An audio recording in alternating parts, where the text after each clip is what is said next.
Hey there everybody, it's Mike DeLisio with another Dice Tower Daily Unboxing. Today we're going to be taking a look at a board game based off of the upcoming new film in the Dune universe. This is Dune Imperium, designed by Paul Dennen, coming from Direwolf Games. Looks like 1 to 4 players in between an hour to 2 hours, I'm assuming depending on player count. Control the spice, control the universe. Dune Imperium blends deck building and worker placement in a deeply thematic new strategy game where the fate of the Empire hangs on your decisions. Will you seek political allies or rely upon military might, economic strength, or subtle intrigues?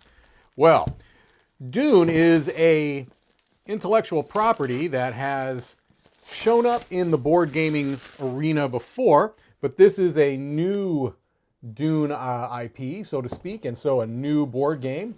And from what little I know coming into this, which is not much, it is supposedly a very different game from the original, most well-known Dune board game. Okay, so here we've got our components and our setup. All right. And then we've got the game overview and the main concepts, all right? So it says the objective is you're a leader of one of the great houses, and you are trying to defeat your rivals in combat, wield political influence, and form alliance. Your successes will be measured in victory points, which is relatively standard in modern board gaming. So you've got deck building, all right?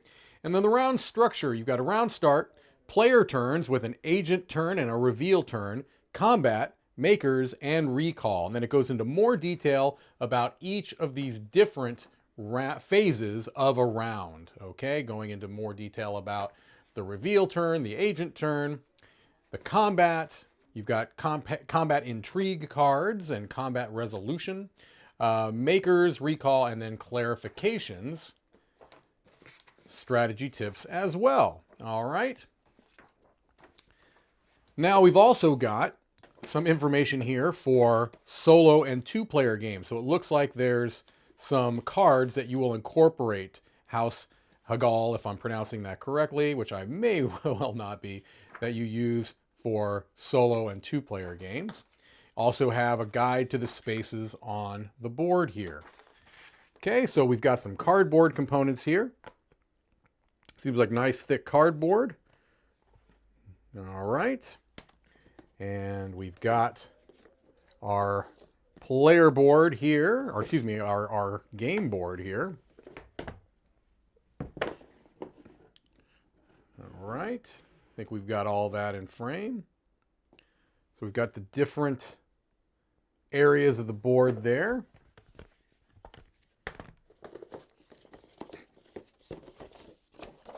And then beneath that, we've got some wooden components.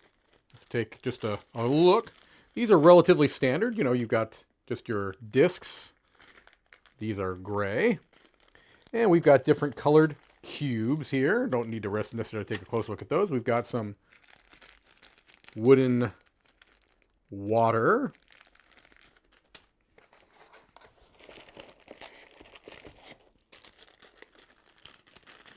Let's take a look at some of our kind of custom meeples here. I think these were called agents. I'm not positive if I remember that correctly, but you can at least get an idea of what they look like. Nice wooden components. We've got some more colored discs here. Don't need to show those. And we've got some orange hexes as well. So fine quality, but relatively standard wooden components that you would expect in modern board games. All right, now let's take a look at the cards, because it looks like the cards are a huge component to this game. I mean, look at that deck of cards right there. So here's House Atreides, Duke Leto Atreides, and you've got your player aid card, which is on the back of your character here, okay? Characters that will be familiar to those who have read the Dune novels or perhaps watched Dune films, etc. Let's take a look at the small mini cards first, which I believe are the combat cards. All right. Well, they're not just combat cards. Look, so we also have some intrigue cards. Maybe these are both intrigue. Yeah, these are both intrigue. So you intrigue. You've got combats and plots,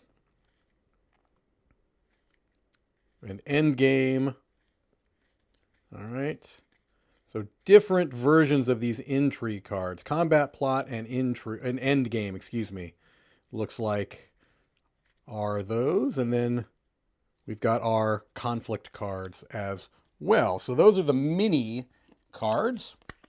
Let's take a look at the biggest deck of cards, which are the kind of the standard size cards. But my goodness, what a large deck of cards here.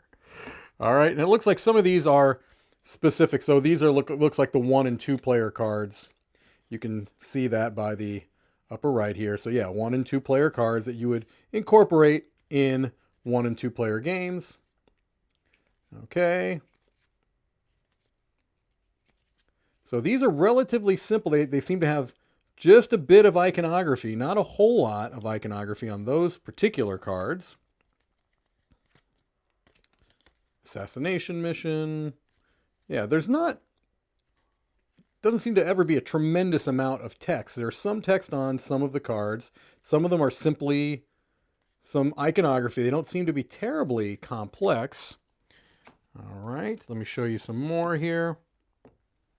Don't know that we need to go through the whole deck, but we can get a pretty good idea on the artwork and the graphic design and the iconography, things along those lines, which are going to be most of interest in a quick unboxing like this. All right, well, I think that gives us a pretty good idea of at least what are the components inside the box of Dune Imperium. Thank you for watching another Dice Tower Daily Unboxing.